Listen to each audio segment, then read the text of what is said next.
भस्मासुर कहाँ है? अपने कक्ष में चले गए।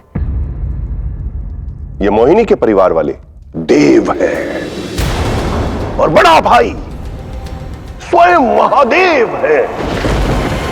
तुम्हारी मोहिनी स्वयं नारायण है, नारायण है।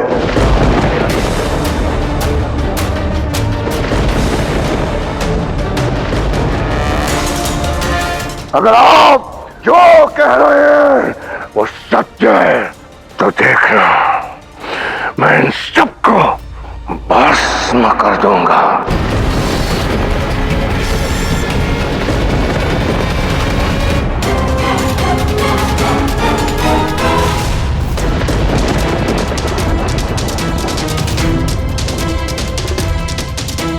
क्या हुआ देवी, आप इतनी भयभीत क्यों हैं?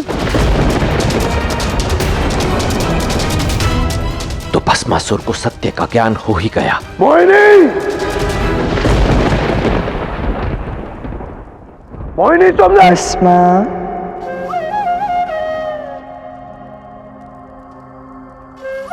मैं कैसी लग रही हूँ?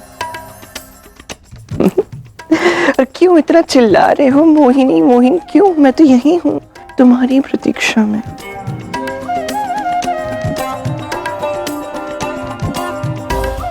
देखो, अंततः हमारे विवाह का दिन आ ही गया।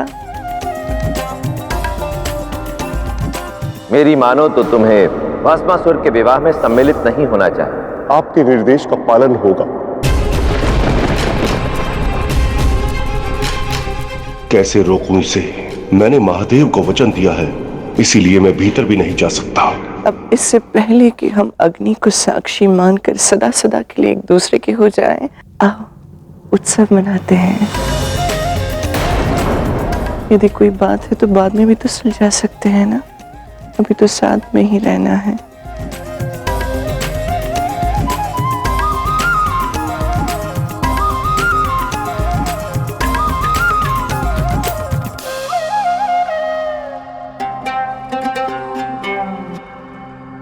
बड़ी भैया। हाँ हाँ,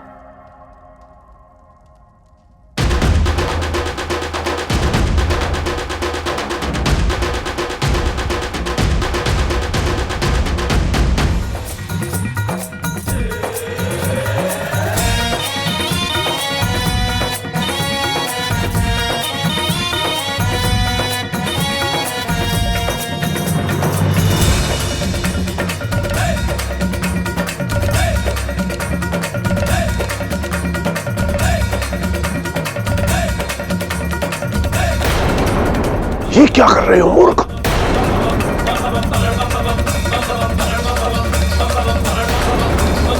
बस!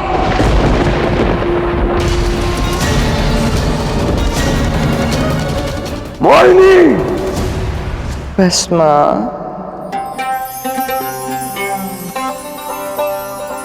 ये मूर्ख पुनः मोह में पड़ गया है। मुझे ज्ञात है तुम क्रोधित क्यों हो रहे हो। क्योंकि सब नृत्य कर रहे हैं, मैं नृत्य नहीं कर रही, इसलिए ना। हाँ मोहिनी, चलो अब मैं नृत्य करती हूँ। विवाह हमारा है, सबसे अधिक प्रसन्न भी तो हमें ही रहना है ना।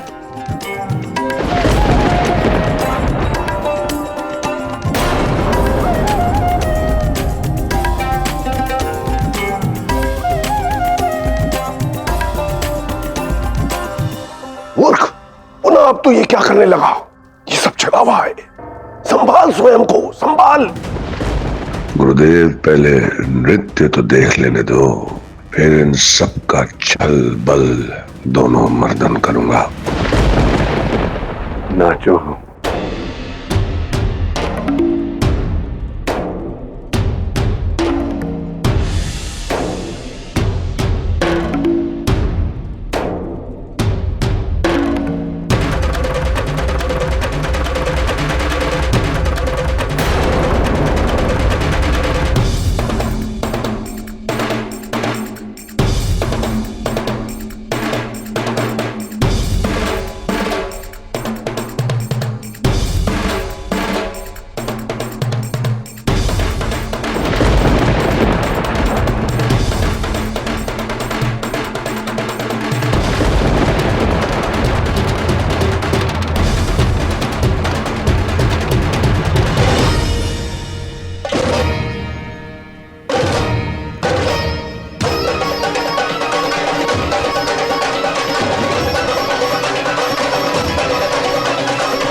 मुझे वर दे महादेव, मैं जिस किसी के सर पर हाथ रखूं भस्म हो जाए। तथास्तु। मैं तुमसे प्रेम करने लगी हूँ भस्मासुर। तुम्हारी मोहिनी स्वयं नारायण है।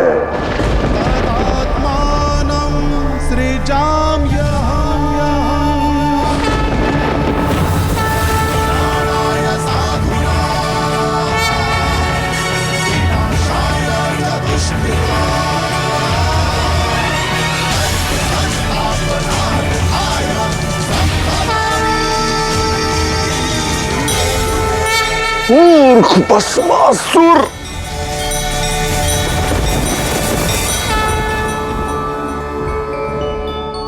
अद्भुत। आज मोहिनी ने जो लीला हम सबके समक्ष प्रस्तुत की, उसको हम सबका नमन। ये संसार सदैव मोहिनी का नाम सुंदरता के पर्यायवाची के रूप में ही प्रयोग करेगा। भस्मासुर ये जानता था कि उसके सामने ये नृत्य करती मोहिनी नहीं, स्वयं नारायण है, परंतु वो इनके रूप के जाल में ऐसा मंत्रमुग्ध हुआ कि वो इनकी लीला में स्वयं को फंसने से रोक नहीं पाया। आप धन्य हैं।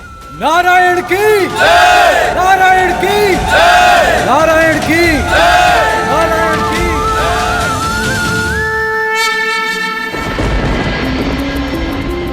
आपने महादेव को ही क्या बल्कि हम सभी को बचाया है। हमारे राज्य हमें पुनः लौटाए हैं। जो कुछ भी हमारे पास है उसका कारण आप हैं नारायण। इस कथा से तो ये पता लगता है कि जो समस्या महादेव द्वारा लाई गई थी उसका निवारण नारायण ने किया। उचित है। यदि आप सबको यही लगता है कि इस प्रसंग में भूल मेरी ही थी कि मैं ही सदैव कुपात्र को वर देता हूं, तो मुझे आप सबसे क्षमा मांगनी चाहिए। और आप सबसे भी पहले अपने आराध्य नारायण से क्षमा मांगनी चाहिए कि उन्हें मेरे कारण इतना सब सहना पड़ा। नारायण, मैं आपसे इसमें आपका कोई दोष नहीं है आराध्य।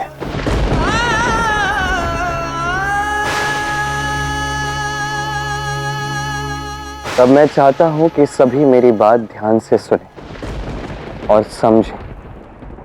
दाता अवश्य देता है, यही उसका कर्म है, किंतु याचक को अपनी मर्यादा का ज्ञान होना आवश्यक है। उसे ये बात समझनी चाहिए कि जो वो मांग रहा है उसके वो पात्र है भी या नहीं। हमें वो मांगना चाहिए जो वास्तविक रूप से हमारे अस्तित्व के लिए शुभ हो, और अधिकतर लोग यही भूल करते हैं। जब भी हमें भूख लगती है हम तृप्ति नहीं मांगते, हम मांगते हैं स्वादिष्ट व्यंजन। जब हमें समृद्धि पानी होती है हम और धन मांग लेते हैं। जब हमें निद्रा पानी होती है हम एक भव्य शैया मांग लेते हैं। हम वो सब मांगते हैं जिससे हमें तृप्ति नहीं मिलती। अभी तो हमारी ये प्रयास, हमारा ये लोभ और बढ़ जाता है, और इसलिए जो भी हम मांगते हैं यदि वो हमें मिल भी जाए तभी हमारे मन में हमें असंतोष, अतृप्ति का अनुभव होता है। और इस असंतोष, इस अतृप्ति का कारण और कोई नहीं, हम स्वयं हैं। और यही महादेव के साथ भी है। इसलिए जब हम महादेव से कुछ मांगते हैं और महादेव वो हमें दे देते हैं तो ये उनकी भूल नहीं, उनका कर्म है। यदि मनुष्य मनचाहा वर पाने के पश्चात भी संतुष्ट ना रहे, ये महादेव की भूल नहीं है। महादेव तो उस पिता की भांति हैं जो अपने संतान के परिश्रम को देख के, उसकी प्रतिबद्धता को देख के उसे वो देते हैं जो वो चाहता है। उस शक्ति को प्राप्त करने के पश्चात वो उसका सदुपयोग करता है या दुरुपयोग, ये उस पर है, वो उसका कर्म है, और उस कर्म का परिणाम उसे अवश्य भुगतना होगा। ये भूल उसकी है, महादेव के लिए।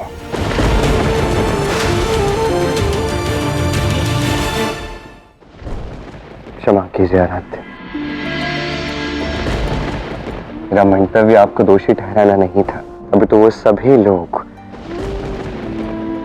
जिनकी सोच आपके वरदान को लेकर अनुचित थी उसे बदलना था, इसलिए ये सब करना पड़ा। मैं चाहता था कि ये संसार समझे कि आपने मात्र अपना कर्म किया है, किसी के कर्म को उसका फल दिया है, किसी को शक्ति दी है। और यदि कोई व्यक्ति उस शक्ति का दुरुपयोग करता है संसार के विरुद्ध, उससे वो अन्याय करता है, अधर्म करता है, स्त्री का अपमान करता है, तो अंत में अपने आप को वो मात्र मृत्यु की गोद में ही पाएगा। यदि अब भी आपको लगता है कि मेरा कोई दोष था तो मेरे हृदय से मेरे प्राण निकाल लीजिए। और यदि आपको लगता है कि इसमें मेरा कोई दोष नहीं है तो मुझे हृदय से लगा लीजिए आराध्य।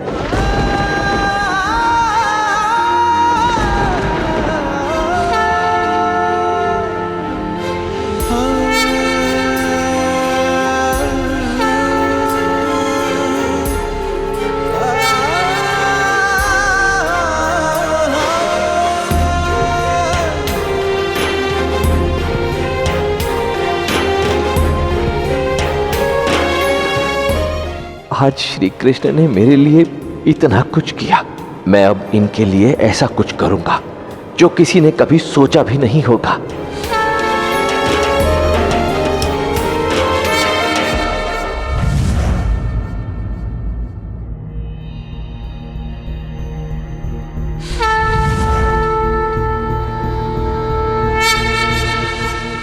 द्वारकाधीश महादेव, मैंने ऐसा प्रबंध किया था कि चाहे कोई तुम्हें देख ना पाए, तुम पृथ्वी पर रहकर ये सारा प्रसंग देख सको।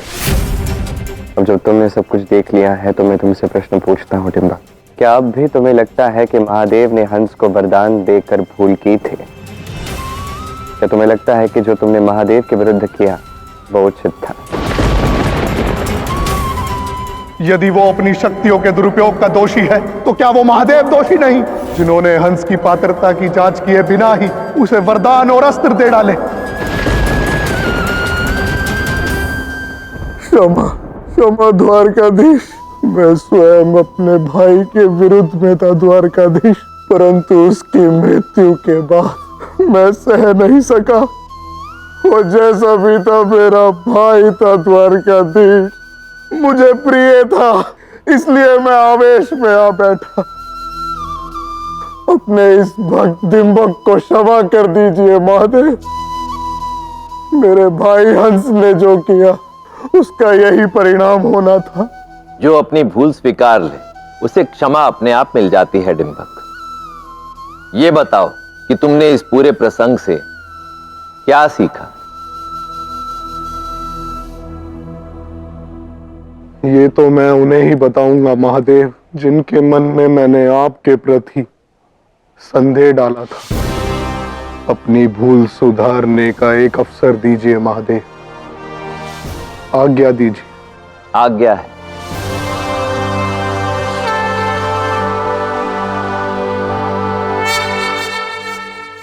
बताइए द्वारकाधीश, महादेव क्यों ऐसे ही किसी को भी मनचाहा वर दे देते हैं और भुगतना हम सबको पड़ता है? आप क्यों नहीं बात करते महादेव से कि वो बार बार ऐसी भूल ना करे? महादेव ने कोई भूल नहीं की।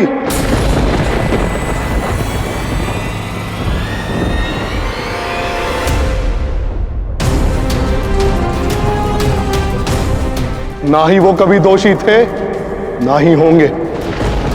तुमने ही तो समझाया था हमें ये सत्य, अब ऐसा क्या हुआ कि तुम्हारा ही मन बदल गया? अपने मन से साक्षात्कार हुआ, सत्य का आभास हुआ।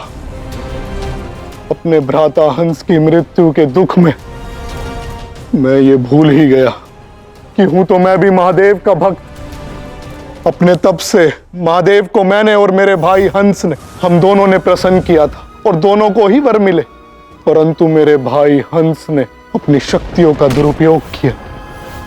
अपने आराध्य से वर मांगने से पहले यह निश्चित करना जरूरी है कि वास्तविकता में मांगना क्या है। मांगते समय मन में लोभ और स्वार्थ का विष हो तो फल में विष और विनाश ही मिलेगा, जो मेरे भाई हंस को मिला।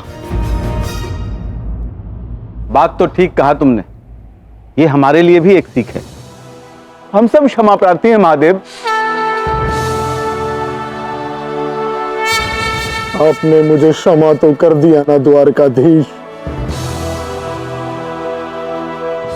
जब महादेव ने आपको क्षमा कर दिया है तो मैं कौन होता हूँ रुष्ट होने वाला।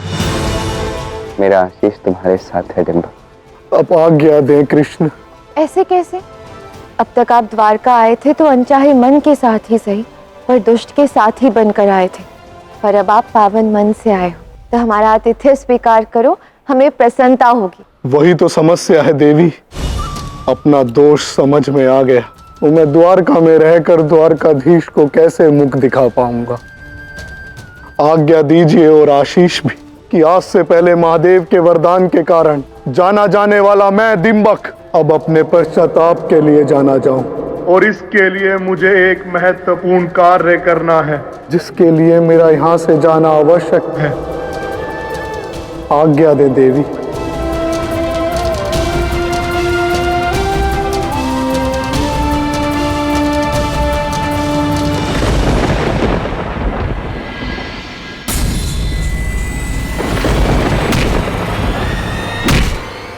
यदि मुझे क्षमा मिल गई, परंतु दोषी मैं भी हूं।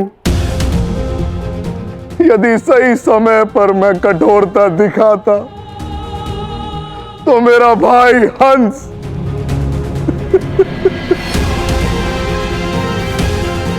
कदाचित जीवित रहता। अपने भाई हंस की मृत्यु का कारण मैं भी हूं।